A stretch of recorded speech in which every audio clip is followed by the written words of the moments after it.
옛날에 결혼을 하면 아주 옛날이죠. 그 한 50년대 이후일 거예요. 1950년대 이후에 1945년 뭐 이렇게 일제강점시대에도 그랬다고 하는데 옛날에 여러분 결혼을 할 때 뭐 할까요? 가마를 타잖아요. 그죠? 여기 가마 타신 분 계세요? 한 분 계실 것 같아요. 우리 박봉도 어머니 가마 타시고 시집 가셨겠죠? 시집 갈 때 가마를 탄다라고 얘기를 합니다.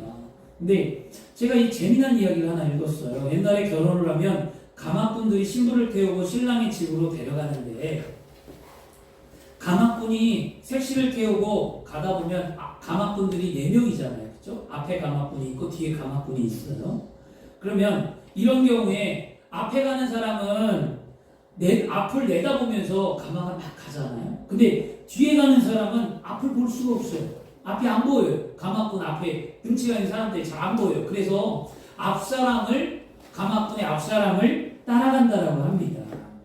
근데 그 따라가는 그 모습을 바라보면서 옛날에 어른들이 이렇게 설명을 했대요. 앞에 가는 가마꾼은 소망이요. 뒤에 따라가는 가마꾼은 믿음이요. 가운데 있는 색시는 사랑이다. 라는 얘기를 했대요. 근데 왜 그런가 봤더니 앞에 있는 가마꾼은 신랑 집에 가면 좋은 음식을 먹고 포상을 받을 수 있는 소망과 기대를 가며 즐거움으로 가마를 메고 앞을 향해 나갔다고 얘기하고요. 뒤에 있는 가마꾼은 앞이 잘 보이지 아니하니까 내 앞에 있는 가마꾼을 믿고 그 사람을 가야 하는 길을 꼭 따라서 그 사람을 바라보고 믿음으로 그 사람을 따라갔다라고 얘기해요. 그리고 색시는 가마꾼에서 들려서 사랑하는 신랑을 만나러 가는 길이 설레고 행복하다라는 의미를 담고 있다고 합니다. 그래서 진짜 신랑 집에 딱 가면 가마꾼들은 뭐 하죠? 가마꾼들은 잔치를 배설하고 가마꾼들은 거기서 끝납니다. 먹을 걸 먹고 포상을 받고 끝나죠. 근데 신부만이 신랑 방에 들어가 사랑으로 영원히 함께 살게 됩니다. 여러분 이야기를 왜 들려줬을까요? 어떤 것을 느낍니까? 저는 이야기를 읽으면서 우리 신앙이 그렇구나. 우리 신앙이 그렇다는 거예요. 여러분 중에 믿음이 있고 소망이 있고 사랑이 다 존재하죠. 근데 여러분이 지금 있는 믿음, 소망, 사랑 중에 그 중에 가장 큰 게 뭐라고요? 사랑이다. 사랑을 잊어버리지 않길 바랍니다. 고린도전서 13절에도 믿음, 소망, 사랑 중에 그 중에 제일은 사랑이다. 요한일서 4장 8절에 하나님은 사랑이시다. 아멘. 그런 말씀하죠. 로마서 5장 8절에는요. 우리가 아직 죄인 되었을 때 그리스도께서 우리를 위하여 죽으심으로 하나님께 우리에 대한 자기의 사랑을 확증하셨다라고 해요. 예수님도 사랑의 확증의 십자가를 지셨어요. 그리고 로마서 5장 5절에는 소망이 우리를 부끄럽게 하지 아니함은 우리에게 주신 성령으로 말미암아 하나님의 사랑이 우리 마음에 부은 바 되었다라고 합니다. 그러므로 우리에게 중요한 것은 하나님의 사랑, 예수님의 사랑, 성령님의 사랑이 중요합니다. 오늘 그 사랑을 다시금 깨닫는 귀한 삶이 되어야 될 줄 믿습니다. 아멘. 특별히 오늘은 성찬 예식을 띄지 못해서 아쉽긴 하지만 뭐죠? 성찬주일이잖아요. 성찬주일은 바로 귀한 주님의 사랑을 깨닫는 것, 하나님의 사랑을 아는 귀한 시간입니다. 이 성찬의 큰 의미는 한마디로 말하면 사랑인데 전능하신 하나님께서 우리를 사랑하셔서 베푸신 은혜를 기념하는 날이 성찬이에요. 그리고 그 더 특별한 그 사랑은 하나밖에 없는 독생자 그리스도를 이 땅에 보내셔서 날 위하여 십자가에 피 흘려 돌아가게 하신 그 사랑을 실천하신 것을 깨달아 알고 감사하는 날이 성찬주일이죠. 그리고 더 나아가 하나님의 뜻에 순종하여서 십자가를 지시고 피 흘려 돌아가신 그 주님을 우리가 오늘도 묵상하며 감사하는 날이 성찬주일입니다. 오늘 사랑을 깨닫기 위하여 오늘 이 한자리에 모인 줄 믿습니다. 사랑을 체험하기 위해서는요, 우리의 근본적인 변화가 필요합니다. 근본적인 변화, 바로 우리의 마음의 변화가 필요해요. 아무리 좋은 이야기를 들려주고 아무리 좋은 말씀을 선포하고 아무리 여러분이 겉으로 예배한다고 한다 할지라도 우리 마음의 중심이 변화되지 않으면 그 예배는 죽은 예배예요. 오늘 여러분 살아있는 예배를 드리셔야 될 줄 믿습니다. 아멘. 내 안이 마음이 뜨거워지고 아멘. 내 안에 마음에 감사가 있고 아멘. 내 안에 환경을 바라보는 것이 아니라 주님만을 바라보고 하나님만을 바라보면서 믿음 안에 살고자 오늘도 다짐하며 힘겹지만 일어나 발걸음을 옮기는 글술이 되는 줄 믿습니다. 아멘. 믿음이라는 게 여러분 지난주부터 말씀드리야 믿음은 또 뭐냐면 스텝 바이 스텝 주님과 함께 한 발 한 발 맞춰나가는 게 믿음이지 믿음이 뭐 먼저 가고 막 달려가고 그런 게 아니에요. 믿음은 매일의 삶 속에 한 발 한 발 주님과 함께 동행하며 승리하며 살아가는 게 우리의 믿음입니다. 그 믿음을 보고 그 사람의 믿음이 좀 아름답다 복되다 믿음은 크고 작은 게 없어요. 여러분 믿음이 크다 믿음이 작다 이거 없어요. 성경은 분명히 믿음이 더 있냐 없냐예요. 근데 믿음이 아름답냐 아름답지 못하냐를 판단할 수 있어요. 근데 믿음이 크다 작다는 없어요. 그러면 우리의 믿음이 분명히 우리 믿음이 있습니다. 그 믿음이 아름다운 믿음이 되시길 바랍니다. 아멘. 복된 믿음이 되어야 될 줄 믿습니다. 그러기에 오늘도 주님을 꼭 붙들고 승리하고 우리의 심령이 예수 그리스도로 말미암아 변화되는 삶이 되어야 될 줄 믿습니다. 아멘. 오늘 함께 읽은 말씀에 열왕기하 2장 19절과 22절 말씀은 말씀에 엘리사가 나오는데요. 마치 이 말씀을 보면 구약에 뭐가 생각나냐? 모세가 생각나요. 왜냐하면 모세가 마라의 쓴물을 단물로 변화한 사건과 흡사합니다. 똑같아요. 내용 자체가. 그 여리고의 쓴물을 단물로 변화시키는 기적인데요. 이 기적을 엘리사가 언제 행한 거냐면 2장에 우리가 읽은 그 2장 말씀 앞에 무엇이 나옵니까?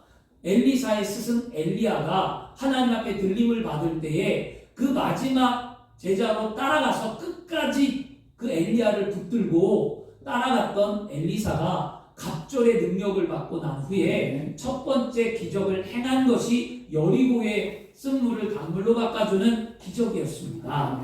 오늘 함께 읽은 말씀을 통해 조금 더 깊이 말씀을 나누면 성경을 읽으면 항상 생각해 보라고 했잖아요. 오늘 등장인물이 누군가 배경은 어딘가 지금 말하고 있는 내용이 뭔가 그럼 마지막으로 나에게 교훈이 무엇인가 그럼 나는 이 교훈을 통해 어떻게 살아갈 건가 이것이 우리의 늘 그리스도인들이 점검해 봐야 될 믿음의 모습이에요. 성경을 읽을 때 말씀을 들을 때 꼭 이것이 우리 삶에 좀 정립이 되어야 합니다. 오늘 인물이 누가 나오냐 표면적으로는 누구죠? 여리고 사람들이 나와요. 그리고 엘리사가 나와요. 근데 말씀에 나오진 않는 또 사람들이 있습니다. 누구냐면 선지생도들.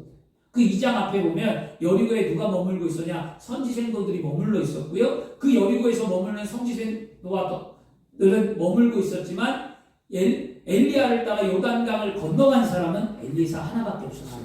그리고 갑절의 능력을 받고 다시 요단강을 건너서 지금 여리고로 돌아오는 장면이에요. 이게 지금 장면이죠. 그 배경은 여리고였고요. 지금 여리고의 내용이 뭐냐? 물의 근원이 나쁘대요. 그래서 먹을 게 없고 힘들다. 그래서 고쳐달라라는 내용입니다. 근데 이것을 통해 우리는 오늘 어떤 은혜를 얻고 어떤 삶에 하나님 주시는 뜻을 따라 살아가야 되는지 정리해 보겠습니다. 엘리사는 누구인가? 엘리사는 성경에 북이스라엘 왕국을 통치하는 가운데 4명의 왕을 거칩니다. 여호람, 에후, 여호아스, 요시야 왕까지 거쳤고요. 이 엘리사는 무려 약 50년 동안 선지자의 일을 감당했던 하나님의 사람입니다. 그리고 엘리사의 뜻은 무엇이냐면 하나님은 구원이시다. 구원이라는 뜻을 갖고 있어요. 그래서 엘리사는 늘 하나님은 구원이라는 이 뜻을 자신의 이름의 뜻을 실천하고자 늘 외치는 자였어요. 하나님은 구원하신다. 하나님 은혜를 베푸신다. 하나님 고쳐주신다. 하나님은 함께 하신다. 하나님께 돌아오라. 이것이 엘리사의 거의 주된 내용이었고요. 하나님의 계획과 뜻이 무엇인지 세상을 향하여 선포한 것이 엘리사의 사명이었습니다. 그러면 이 엘리사의 배경 여리고는 어떤 땅이냐면요. 여리고는 광활한 사막의 오아시스와 같이 경치가 좋고 살기가 좋은 땅이 여리고였어요. 그 당시에. 그리고 거기에는 기후가 온화했고요. 그 다음에 샘이 있었으며 대륙을 연결하는 위치에 있어서 옛날 고대에 그 주민들이 정착하기에 아주 좋은 요소를 갖고 있는 풍요로운 땅이었습니다. 그래서 그 땅을 가리켜 신명기 34장 3절 말씀에는요, 종려나무의 성읍이다라까지 표현했습니다. 종려나무, 나무들이 참 많이 자랐다는 거예요. 그리고 물이 좋고 열매가 잘 맺고 아름다운 땅이었다라고 표현하는 게 여리고였습니다. 이렇게 살기 좋은 여리고에 지금 물의 근원이 나빠져서 점점 살기가 어려워 힘들어서 여리고 주민들이 지금 엘리사에게 간청하는 거예요. 기적을 좀 베풀어 달라. 그래서 2장 19절에 그 성읍 사람들이 엘리사에게 말하되 우리 주인께서 보시는 바와 같이 이 성읍의 위치는 좋으나 물이 나쁨으로 토산이 익지 못하고 떨어지리다 라고 말씀합니다. 무엇이 그들을 그렇게 힘들게 했습니까? 지금 무엇 때문이죠? 농사를 잘 짓고 그들도 그 다음에 열매도 잘 맺고 가축도 잘 기르고 자식도 잘 낳고 행복하게 살고 싶은 것이 그들의 소망이었지만 그들이 먹고 마시는 그 물이 나쁘니까 가축도 낙태하고 여인도 낙태하고 열매도 맺지 못하고 삶의 소망이 없고 살아가는 삶이 비참하고 힘들다는 것이죠. 이처럼 심각한 문제를 가리켜 그들이 뭐라면 토산에 열매를 맺지 못한다는 거예요. 토산은 여러분 어떤 의미냐면요, 토산이 성경에 번역된 뜻은 토산의 히브리어로는 4가지 정도 있어요. 육지, 땅, 나라, 민족도의 의미를 갖고 있어요. 토산은. 그리고 토산은 땅의 의미, 토산하면 우리 땅으로 알고 있거든요. 땅의 의미도 있지만 그 안에 그 땅에 살고 있는 주민들이라는 의미를 갖고 있습니다. 그리고 또 익지 못하고 떨어진다. 익지 못하고 떨어진대요. 이 뜻은 무엇이냐면 그 원어의 뜻에 이랬어요. 사람이나 동물이 자식을 낳지 못한다라는 그 원어의 동사가 히브리어 동사가 그거예요. 사람이나 동물이 자식을 못한다는 것이에요. 그러므로 토산이 익지 못하고 떨어진다라는 의미는 무엇이냐면 그 땅에 뭐가 없다는 거예요. 땅에 열매가 없고 소산이 없다. 그 뜻이고요. 또 하나는 그 거민의 유산이 없다라는 의미를 갖고 있습니다.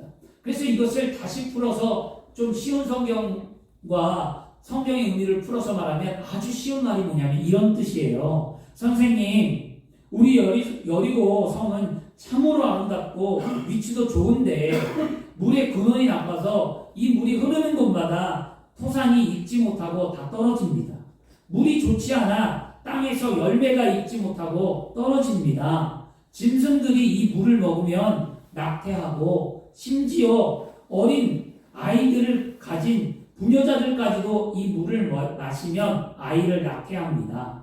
이처럼 물 근원에 복이 있어서 이 땅이 저주로 가득하니 우리를 도와주옵소서 이 말이에요.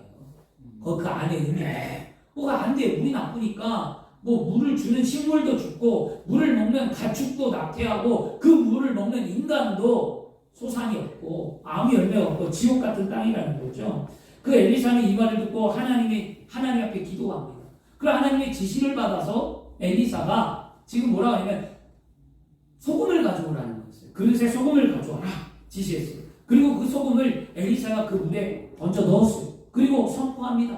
뭐라고 했냐면 야훼께서 말씀하시기를 이 물의 근원이 치료되었으니 이제는 죽음이나 열매 맺지 못함이 없을 것이다 라고 말을 했어요.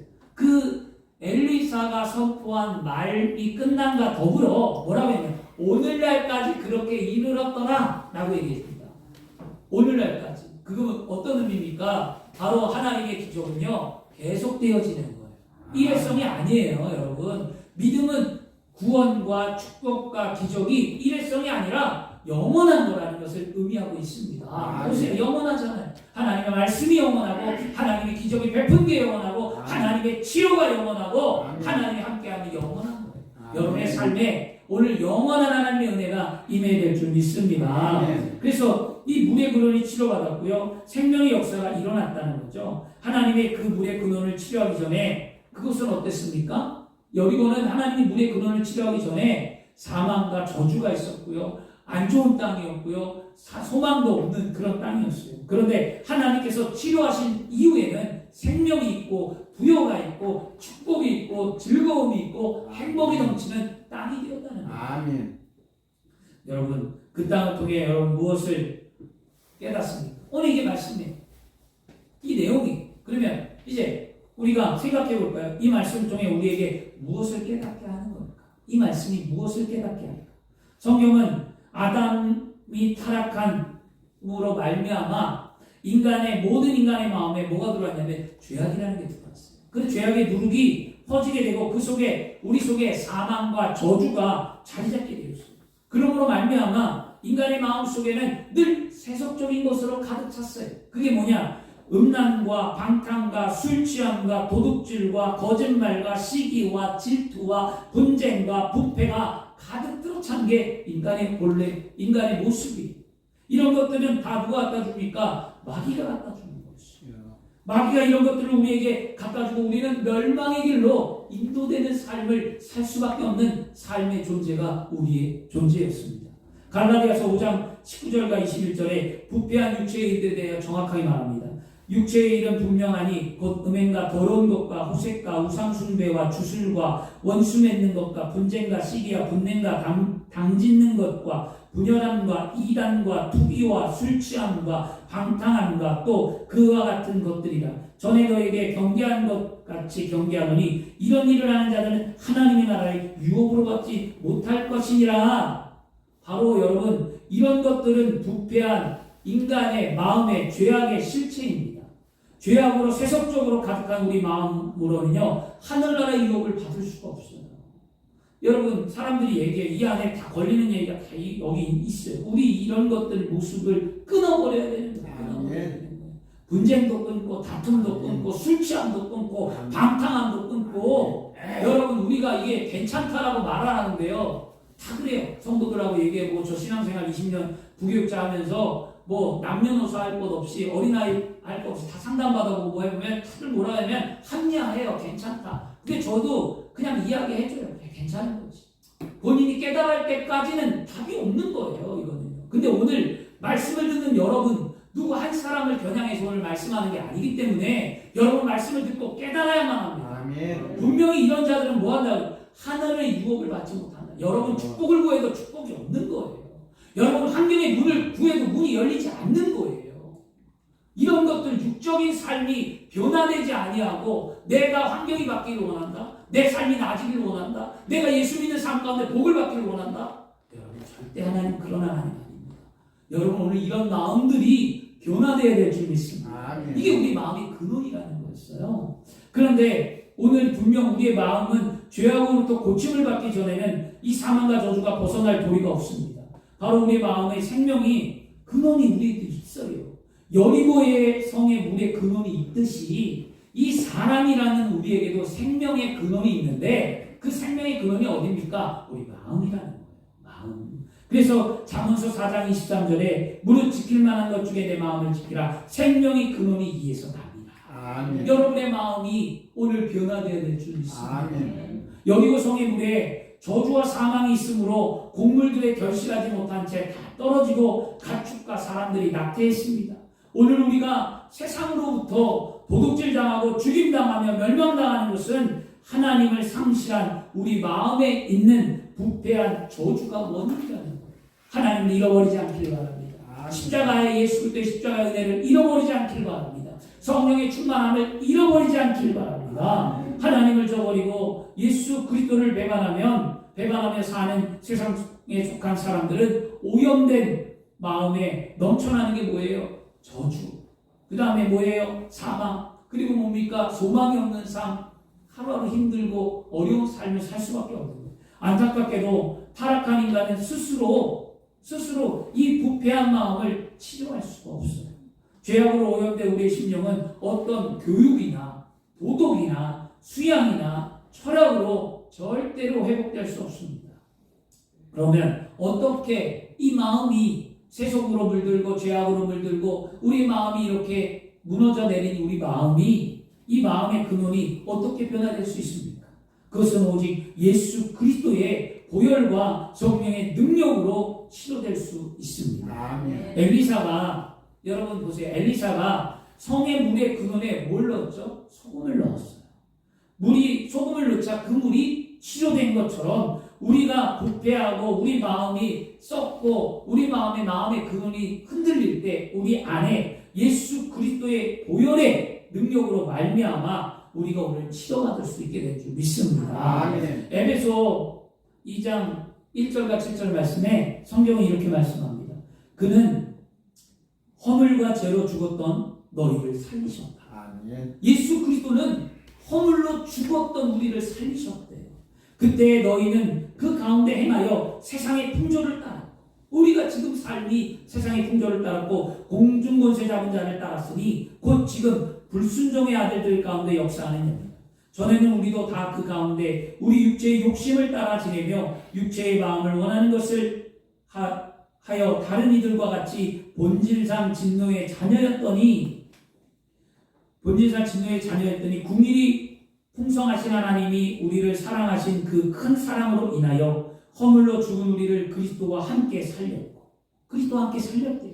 또 함께 일으켜 세우사 그리스도 예수 안에서 함께 하늘에 앉으시니 이는 그리스도 예수 안에서 우리에게 자비하심으로 그 은혜의 지극히 풍성함을 오는 여러 세대에 나타내게 하십니다. 아멘. 이것이 예수 그리스도의 사랑입니다. 이것이 말씀하는 예수 그리스도의 은혜입니다. 내가 살아날 수 있는 길, 내가 치료받을 수 있는 길, 내가 변화받을 수 있는 길, 내 환경이 열릴 수 있는 길, 내가 하나님 앞에 온전히 쓸 수 있는 것은 내 마음에 주님을 모시는 거예요. 이 말씀처럼 주님의 은혜로 말미암아 예수 그리스도를 구주로 모셔드릴 때 그분이 십자가에 흘리신 보혈의 능력과 성령의 권세가 우리의 생명의 근원되는 마음을 완전히 변화시켜주고 치료해주는 줄 믿습니다. 아멘. 그리하여 마음속에 죄악이 사라지고 세속적인 게 끊어지고 마귀가 우리 마음에 있는 심령의 마귀가 쫓겨나가고 그 자리에 하나님이 주시는 천국과 성령의 충만함이 임함을 통해 우리 안에 죽었던 것들이 살아나고 생명이 살아나고 하나님의 은혜가 임하는 삶이 되어야 될 줄 믿습니다.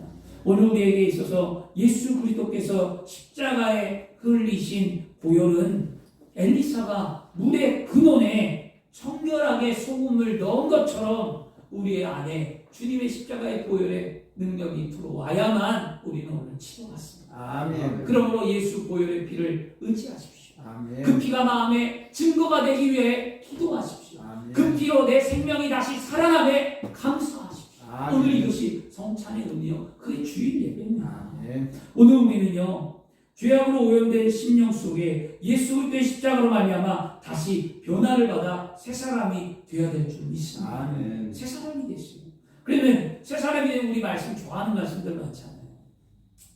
나는 어떤 집사님이 이런 얘기를 했어요. 목사님 나는 새 사람이 되었는데 아내가 맨날 과거가 갖고 얘기해요. 목사님 성경에 보라 이전 것은 지나갔으니 새 것이 되었다라는 말씀이 있는데 나는 자꾸 새 것이 됐는데 아니라고 얘기를 해요. 이런 얘기를 한 적이 있었어요. 상담받을 때. 그래서 제가 그랬습니다. 새 것이 되었다는 것은요 완전히 변화됐다는 거예요. 여러분 이 말의 의미를 무엇인지 아십니까? 고린도후서에 말씀하는 이 새 것이라는 것은요 몸이 변화되고 삶이 바뀐 게 아니에요.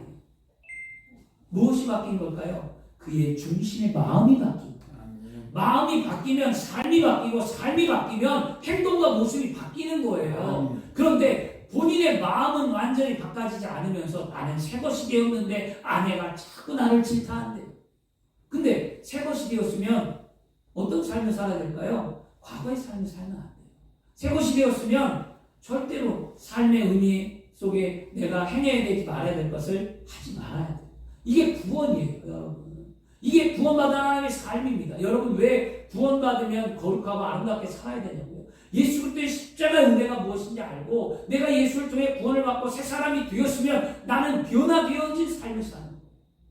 오늘 여러분 우리는 변화되어진 삶을 살아야 될 줄 믿습니다. 아멘. 마음이 청산되고 새로운 마음으로 오늘 거듭나야 합니다. 이것이 그리스도의 십자가의 보혈의 능력이 아니고는 일어날 수 없는 거예요. 아멘. 내 힘으로 안 돼요. 그러므로 오늘 우리 주님 다시 영접하시고 다시 마음에 모셔드리고 예수 그리스도 앞에 우리의 죄를 고백하고 여러분이 죄 사함을 얻고 하나님의 은혜를 경험하는 삶이 되게 줄 있습니다.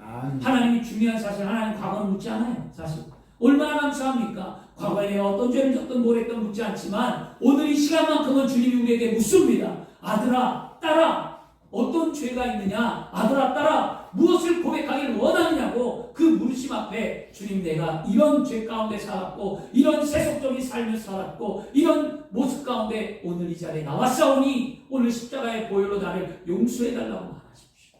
그러면 또 새로운 사람이 되는 거예요. 그러면 또 주님과 손 붙잡고 또 하루를 또 살아가는 거예요. 우리 그런 믿음의 삶이 될 줄 믿습니다. 오늘날 수많은 사람들에게 은혜의 감동을 주어서 불려졌던 찬송이 하나 있어요. 찬송가 305장, 통합찬송가는 405장. 바로 나 같은 죄인 살리신 은혜 놀라워라는 찬양입니다. 그 찬양을 지은 사람이 누구냐면 존 뉴턴이었어요. 근데 이 뉴턴이 그의 삶이 그렇게 거룩하지 않았어요. 그가 젊었을 때 어떤 삶을 살았냐면 허랑방탕하고 음주, 방탕, 음란 뭐 할 것 다 하고 살았습니다. 그리고 그는 더 나쁜 짓을 했는데 그게 뭐냐면 이 뉴턴은 노예 상인이었어요. 그래서 아프리카에서 흑인을 잡아다가 유럽과 미국에 흑인을 파는 일을 했습니다. 그런데 그가 흑인을 잡아다가 살기 전에 그 배 안에서 이 술에 취해갖고, 여러분 왜 술 취하지 말라고 하지 아십니까? 성경은 왜 하나님 예수 믿으면 술을 먹지 말라고 하냐면 술을 먹으면 나중에 꼭 실수해요. 술 먹고 실수 안 하는 사람 저 못 봤어요. 한 잔을 먹든 두 잔을 먹든 꼭 술 먹으면 실수하더라고요. 저도 마찬가지예요. 제가 경험을 했기 때문에 그래요. 아, 목사님 한 잔 정도는 괜찮겠죠. 저 한 잔 먹어봤어요. 저도 실수해요. 예전에 학교 다닐 때 예전에 학교 다니면 제가 무슨 고등학교 때 얘기하는 것 같겠죠? 물론 고등학교 때도 먹긴 했지만 내가 젊었을 때 저 술을 끊었어요, 제가. 근데 도저히 안 돼서 한 잔 먹었는데 한 잔 때문에 실수하더라고요. 나는 안 한다고 했는데 하게 되더라고요. 이게 술 취함이에요. 이 존 뉴턴이 술을 너무 좋아하니까 술을 먹고 난 다음에 이성을 잃어버려요. 그리고 그가 어떻게 했냐면 그 노예상에서 그 배에 노예를 끌어다가 갑판대에 올려놓고 갑판대에 올려놓은 다음에 점점 뒤로 하나하나씩 밀어요. 그럼 그 사람이 흑인이 두려워하고 떠는 그 모습을 이는 즐겼어요. 그리고 난 다음에 그 갑판대 위에서 배에서 떨어뜨렸어요. 그 떨어뜨리면 그 뒤에 누가 있냐? 상어떼들이 그 배에 달려들어서 그 흑인을 잡아먹는 것을 그는 보면서 뭐 했냐? 희열을 느꼈던 사람이 존 뉴턴이에요. 굉장히 나쁜 사람이에요. 얼마나 악랄했냐고요. 그랬던 그가 항해 가운데 태풍을 만납니다. 그러니까 그 태풍 속에 그가 할 수 있는 게 뭐냐면 살려달라는 거예요. 근데 그 살려달라는 게 뭐냐면 어머니 하나님, 아버지 하나님, 우리 어머니가 그렇게 기도하니까 하나님, 우리 어머니가 기도했던 하나님, 나 한 번만 살려주면 내가 주님을 위해서 살겠노라고 하는 하나님이 그 항해 가운데, 그 태풍 가운데 이 존 뉴턴을 살려줍니다. 그리고 난 다음에 존 뉴턴은 완전히 변화돼서 새로운 삶을 살아요. 그리고 난 다음에 존 뉴턴이 회개하면서 작곡한 게 나 같은 죄인 살리시는 은혜 놀라워라는 거지. 얼마 나 같은 죄인이잖아요. 이게 존 뉴턴의 일화예요, 여러분. 그 흉악했던 사람이 변화되었다는 거죠. 무엇이? 마음이 변화되고 그 삶에 예수 그리스도를 모셔드리자 그의 삶이 완전히 변화되었습니다. 이 흉악한 마음이 어떻게 변화됐냐? 다른 힘으로 변화되었습니까? 아니잖아요. 그 주님의 이름을 부르자 그리스도의 보혈이 부패하고 저주로 가득 찼던 그에게 임함으로 말미암아 그가 변화되었잖아요. 오늘 주님의 이름을 부르시길 바랍니다. 아멘. 주님의 이름을 부르는 자에게 구원이 있고 주님의 아멘. 이름을 부르는 자에게 축복이 있고 아멘. 주님의 이름을 부르는 자에게 문제 해결이 있는 줄 믿습니다. 아멘. 부르는 자에게 나타나는 거예요. 주님의 아멘. 이름을 부를 때 십자가의 은혜가 있는 거예요. 오늘 우리는 주님의 이름을 왜 부를까요? 십자가의 은혜가 있기 위해서. 아멘. 나를 사랑하신 하나님의 사랑을 알기 위해서, 내가 구원받음을 알기 위해서, 내가 세상을 어떻게 살아가야 될지 알기 위해서, 그 사랑으로 내가 아름다움으로 복된 삶을 살기 위해서 부르는 거예요. 아멘. 세상과 동화됐던 것 회개하시고 죄악 가운데 물들었던 것 회개하시고 하나님이 원하는 삶을 살기를 축원합니다. 아멘. 사랑하는 여러분, 우리 마음이 예수 그리스도의 보혈 성령의 능력으로 변화될 수 있는 것밖에 없어요. 다른 어떤 것으로 우리를 변화시키지 못합니다. 다른 어떤 것으로 남편을, 다른 어떤 것으로 자녀를, 다른 어떤 것으로 아내를, 다른 어떤 것으로 세상을 변화시킬 수 없습니다. 아멘. 오직 예수 그리스도의 십자가의 보혈, 성령의 능력 아니고는 하나님의 그 사랑을 전해줄 수 없는 거예요. 오늘 그런 삶이 우리 안에 일어나기를 원하고요. 이번에 명절에 가족들에게 그리스도의 사랑을 보여주세요. 아멘. 여러분 만날 수 없고 갈 수 없다고 해서 여러분 가만히 있는 게 아니라 오히려 더 전화하고 선물 보내주고 물질이라도 심어주고 오히려 더 그런 삶을 사셔야 될 줄 믿습니다. 아멘. 명절날 오지 말라 그랬더니 이 나쁜 놈의 자식들이 놀러를 가요. 아주 열통 터져요. 그러면 안 되지. 지금 거리를 두기를 하고 놀러 가는 거를 막고 그걸 하려고 했는데 전부 다 놀러 갔어요. 강릉의 여관이, 강릉의 호텔이 다 찼어요. 스키장이 꽉 찼어요. 그럼 부모한테 가지. 그렇게 놀러 갈 거면 생각이 나쁜 거예요. 잘못된 생각이에요. 아멘. 이런 게 고쳐져야 돼요. 여러분 아멘. 그리스도인이라면요. 바른 생각을 갖고 바른 것을 행동해야 될 줄 믿습니다. 아멘. 이게 아니라 그 안에 그리스도인들이 많아요. 이게 문제라는 거였어요. 한국에. 여러분 우리만큼은 절대 그렇지 않기를 바라고요. 아멘. 그런 그리스도인들이 되지 마십시오. 아멘. 그리고 이번에 가족들을 위해서 기도하고 좀 사랑을 나누고 헌신하시기를 바랍니다. 아멘. 할렐루야. 아멘. 저희 교회는 복을 많이 받았어요. 감사하게. 여러분 이따 가실 때 여러분 그 조그만 떡하고 좀 선물을 나눠드리겠는데요. 저희 교회에 또 어느 교회에서 목사님이 눈물을 보내오셨어요. 눈이 요즘 나이가 들면 건조하잖아요. 나이가 드시면 연세가 들면 건조하는데 전도용품으로 쓰라고 인공 눈물을 몇백 박스를 보내왔어요. 그래서 여러분들에게는 무료로 나눠드리니까 나중에 전도할 사람 있으면 좀 갖다 주세요. 그건 갖다 주면 돼요. 그냥 눈물새. 그것처럼 나누는 거예요. 자꾸. 그래서 참 감사해요. 제가 저기 하겠는데 교회가 왜 자꾸 날 사랑해주고 베풀어주고 주는 거예요. 자꾸 뭔가 필요하냐고 물어보고 관심 가져주는 사람들이 많은 것 때문에 전 너무나 감사해요. 아멘. 제가 존경하는 목사님 가운데 한 분 여의도에 김정철 목사님이라고 계세요. 연세가 참 많으세요. 인품의 성품을 담고 싶어요. 그분은. 말씀하는 게 참 교양이 있고 그분이 참 저를 잘 가르쳐 주셨어요. 이렇게 해야 된다라고 말하고 이번에 전화도 또 안부차 드렸더니 이야기하더라고요. 성도를 이렇게 사랑하고 이런 인격적으로 대하고 인품이 이렇고 목회는 이렇게 해야 된다고 말씀해 주는데 너무 감사하더라고요. 그러면서 또 감사한 건 그분이 뭐라고 얘기했냐면 이렇게 얘기했어요. 그분이 애가 대학을 합격했냐는 거였어요. 합격했습니다 목사님. 근데 잘했다. 그러더니 그분이 또 등록금을 보내오셨어요. 아멘. 그러니까 저는 이런 것들이 하나님의 은혜인데 왜 이런 은혜가 있을까 고민해보고 생각해보고 한 주간도 또 엎드려보면서 기도했는데요. 요번 새벽에 은혜를 얻은 겁니다. 뭐냐? 마태복음에 있는 말씀이었어요. 너는 나를 누구라 하느냐. 그 말이 저는 제 질문이 던져진 거였어요. 하나님의 은혜가 이런 거구나. 주는 그리스도의 살아계신 하나님의 아들이다. 여러분 환경에 어려움이 있을 수 있고요. 아픔이 있을 수 있고 좀 안 될 수 있고 좀 힘들 수 있어요. 여러분 분명한 거예요. 근데 하나님은 너는 나를 누구라 하느냐. 여러분에게 하나님은 어떤 존재이십니까?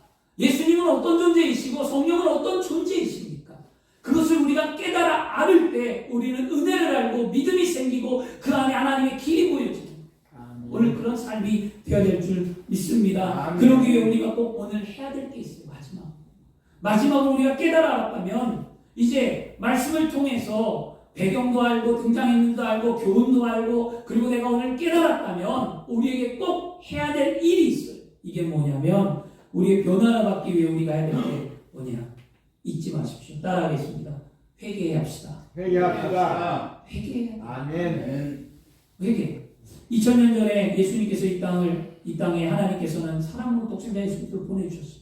그 예수님의 십자가 때문에 나는 구원을 받았어요. 하나님의 사랑도 있고 예수의 사랑도 있고 그 사랑을 확증하고 성령으로 말미암아 모든 것을 깨닫게 하셨어요. 그렇다면 우리는 오늘 내 마음이 변화가 되어야 되잖아요. 근원적인 변화가 나타나야 되죠. 아멘. 항해 중에 배의 선장이 이렇게 보니까 배를 운전하는 이 키잡이가 대키를 잡고 암초를 향하여 달려가고 있는 모습을 보았대요. 그러니까 이 본 항의 한 선장이 뭐라고 얘기할까요? 선장이 그 위험을 어떻게 피합니까? 선장이 갑판에 있는 사람들을 부를까요? 아니면 다 피하라고 할까요? 물을 푸라고 할까요? 선장이 할 수 있는 것은 뭐라고 얘기합니까? 항의 키를 잡고 있는 그에게 뭐라고 할까요? 방향을 돌리라고 말하는 거예요. 아멘. 이게 오늘 하나님의 말씀이 이게 복음입니다. 아멘. 여러분의 세상을 향하여 여러분 키를 잡고 마음대로 살아가고 있는 그 항의 키를 오늘 말씀은 하나님은 그것을 돌이키라는 거예요. 아멘. 선장이 돌이키라고 말할 때 그 항의 키를 돌이켜서 그 배가 암초에 부딪히지 않고 살아난 것처럼 여러분 우리의 삶이 바로 이런 겁니다. 하나님의 말씀은 사람들에게 죄라는 위험한 바위에 부딪히지 말고 쓰러지지 말고 세상에 무너지지 말고 안전한 항구 주님이 나라 하나님의 나라 주님이 계신 천국 하나님의 교회 우리 삶의 모습으로 돌아오라고 말씀합니다. 회개는 여러분 행동의 변화를 가져옵니다. 키를 돌릴 때 배 전체가 방향을 바꾸듯이 여러분의 마음을 변화하면 삶의 전체가 바뀌는 거예요. 아멘. 이게 우리의 삶의 모습입니다. 아멘. 여러분 제가 행동에 대해서 자꾸 강조하는데요. 믿음이 있는 사람들이 이 때문에 말씀드리는 거예요. 초신자가 있거나 믿음이 없으면 행동에 말을 안 합니다. 행동보다도 뭐가 우선이 될까요? 믿음이 우선순위 돼야 돼요. 이거 맞아요, 여러분. 믿음이 베이직으로 믿음이 깔린 상태에서 행동이 나타나는 거지 믿음이 없이 행동은 나타나지 않습니다. 오늘 예수 그리스도를 믿는 저와 여러분 우리의 믿음을 통해 우리의 마음의 변화에 행동이 나타나 아름답고 복된 삶을 살기를 축원합니다. 아멘. 기도하겠습니다. 조신 아버지 하나님 감사합니다.